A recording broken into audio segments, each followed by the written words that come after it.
Perkenalkan, nama saya Indra Nugroho. Aku Vivi. Uh, Kita owner dari By NCC. Yang menurut Mas Indra dan Mbak Vivi, bagaimana cara membangun branding produk yang supaya diminati konsumen? Oke, kita ngomongin branding tuh,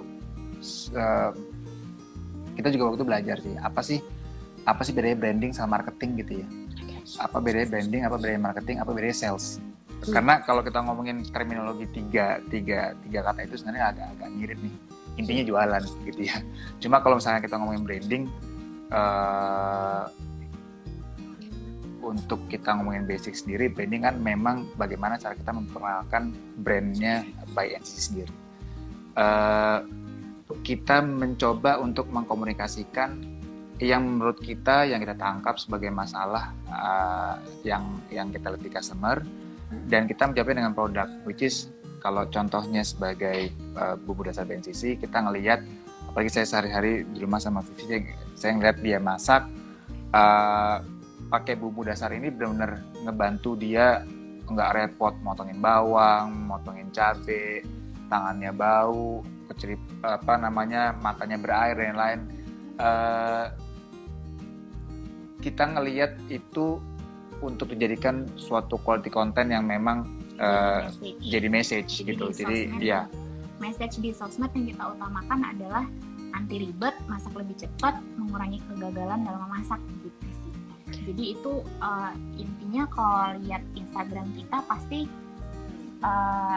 isinya tuh kayak how to use the product. Jadi dan kalau ngomongin komunikasi kan memang branding itu kan nggak bisa kita lempar sekali, orang harus ingatnya.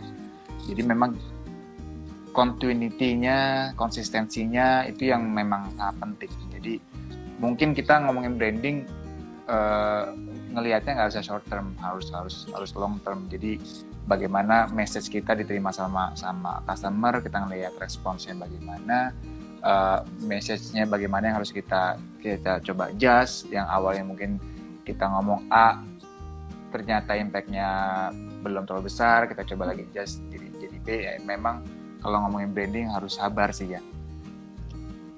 Tadi ada value dan konsisten ya Mas. Iya. Dari pengalaman kita ada dua cara sih memang. Message yang memang kita mau sampaikan itu harus clear, itu satu. Karena kalau kita ngomongin milenial kan mereka udah punya value sendiri-sendiri ya. Dari healthy-nya mereka melihat apa, dari sisi kebersihannya, kualitas pemilihan bahannya, bagaimana cara kita mengkomunikasikan value atau message yang memang kita mau sampaikan di dalam satu konten itu sangat penting. Makanya kita belajar dari awal, quantity of content yang kita post itu tidak terlalu penting dibandingkan quality of content yang kita post per setiap kali kita postnya. Jadi saat kita mau ngepost, kita harus ngebaca postnya nih mau kayak gimana nih, komunikasinya mau apa yang kita mau sampaikan. Itu yang paling penting sih. Oke. Berarti tadi nggak cuma hanya foto dan video, tapi kualitas dan juga insight-nya, apa pesannya itu yang penting juga ya Mas? Betul. Karena kayak zaman sekarang kalau melihat sosmed, orang tuh nggak cuma sekedar lihat foto menarik aja ya. Kayak kalau foto menarik tuh udah semua orang udah ngelakuin itu gitu.